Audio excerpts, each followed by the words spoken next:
Hey, if you've ever wondered how to create content that not only gets attention, gets people to view, but also gets people to buy, stick around and watch today's video through until the very end, as I'm about to share with you the #1 secret to creating content that not only gets attention, but also produces sales and revenue so that you can make more money. With that said, if this is your first video, my name is Misha Wilson, and over the course of the last few years, I've now done over $25 million in total sales. And I've done a lot of content the right way, and I've done a lot of content the wrong way. And in today's video, I'm going to share with you the right way that has led me to doing many millions of dollars of sales through the content that I've produced. As always, if you get value, don't forget to go ahead and hit that subscribe button and that bell icon notification button so that you're notified when I do more videos just like this. With that said, let's go ahead and dive right in. Welcome to the Misha Wilson Show, where we show you how to create massive success online so you can enjoy the lifestyle of your wildest dreams. All right, so once again, what we're talking about here today is specifically how to create content that actually leads to sales versus just creating content that gets a bunch of views, but ultimately doesn't end up creating any profit for you and your business. So in the social media world, it's kind of funny, one thing above all else ends up getting kind of the most credit when it comes to platforms, and that is engagement. All right, so if you post a photo on Instagram, it gets 1,000 likes, that photo will get more reach, right? If you post a video on YouTube and it gets a bunch of clicks and a bunch of views, that video will get more reach. Same thing on Facebook, same thing on every single platform. And therefore, oftentimes, what people tend to believe is that the content that gets the most engagement and gets the most reach is also the content that will produce the most sales for them and their business. And while, it might seem contrary to, normal logic, the truth is that oftentimes it is literally exactly opposite. And here's what I mean. If you go on a platform like Instagram as an example, and you take a post that does really well, right? There's certain viral posts. I've hired people for Instagram growth. They give me a swipe file of viral posts, and they're all super motivational, inspirational quotes, right? Pictures of Michael Jordan, pictures of very influential people with a, cool quote that fires people up and motivates people for the day. If you take that piece of content and you post it on your Instagram, here's what's gonna happen. You're gonna get a ton of likes, you're gonna get a ton of comments, and you are going to get 0 sales, all right? Because ultimately what happens is people like the piece of content just enough in order to like it, in order to give you a quick comment, but ultimately it does nothing to help that person in their journey and to provide goodwill and value to that person in a certain way that leads to that person ultimately buying a product or buying a service from you. It does not solve a problem for that person on the other end. It doesn't help that person in a quantifiable way, which are all things that you want your content to do in order to go ahead and actually produce sales for you and your business, all right? So instead of falling prey to the thought process of, I'm just gonna go after engagement, I'm just gonna go after likes, I'm just gonna go after comments, the big thing that you have to understand is that likes and comments do not pay the bills.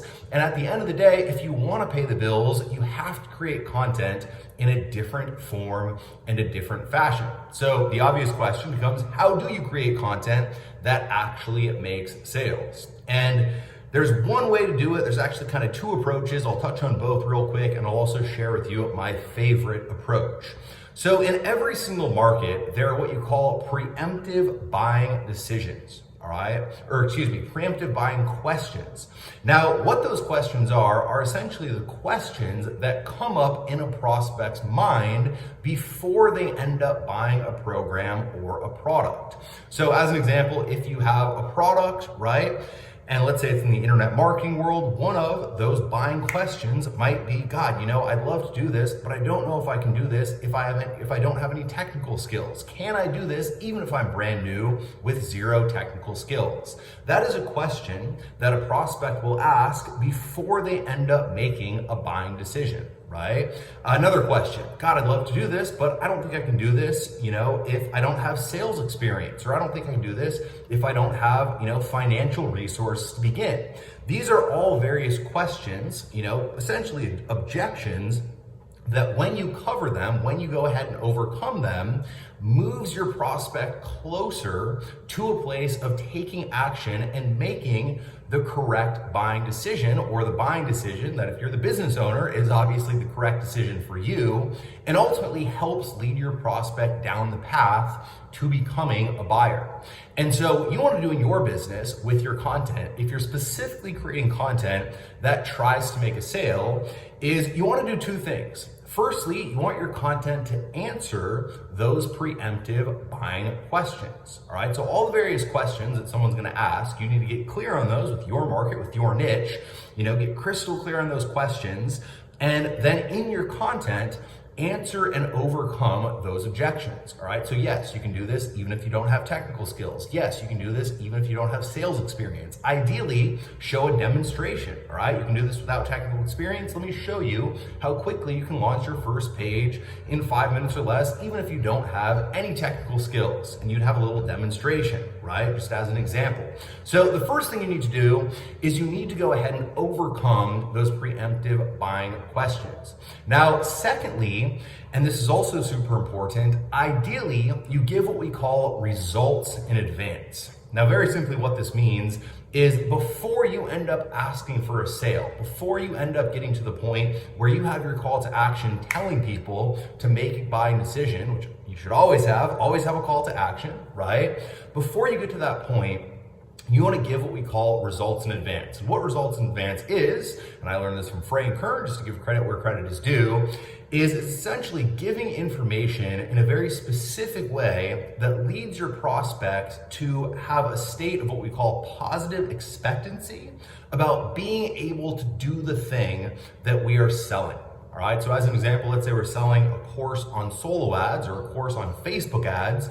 Within our content, we want to give content, we want to show strategies and show tactics in the context of solo ads or Facebook ads, whatever it might be.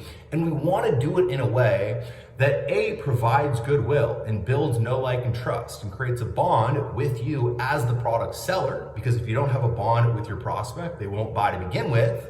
But secondly, you want to show that content in a way that ultimately leads your prospect to believing and seeing that they can do the thing that you are talking about. All right, one of the things you are always trying to overcome within your selling is the objection of, yeah, he might be able to do it, but I can't do it. Misha might be able to do it, but I don't think I can do it. XYZ, Frank Kern might be able to do it, but I don't think I can do it. That voice in the back of people's minds, myself included sometimes, is always running. And within your content, if you can demonstrate not only how powerful the strategy is that you're selling, so how powerful Facebook ads are as an example, but also if you can clearly demonstrate that they can actually use Facebook ads, because if you follow this 3-step checklist, whatever it might be, they get a crystal clear idea that they can actually do it, while at the same time overcoming those preemptive buying questions. That ultimately is the formula for creating content that not only gets engagement, that not only gets viewed, that not only gets liked, but also leads your prospect down a path of A, seeing the power of the thing that you're selling, B, believing that they can do it, and ultimately buying your products, buying your services, joining your programs, and taking the action step that you want them to take. So with that said, if you got a ton of value out of this video, here's a little call to action. Don't forget to go and let me know in the comment section below what your biggest takeaway was from this video. And don't forget to go ahead and hit that subscribe button and that bell icon notification button so that you get notified when I do more videos just like this.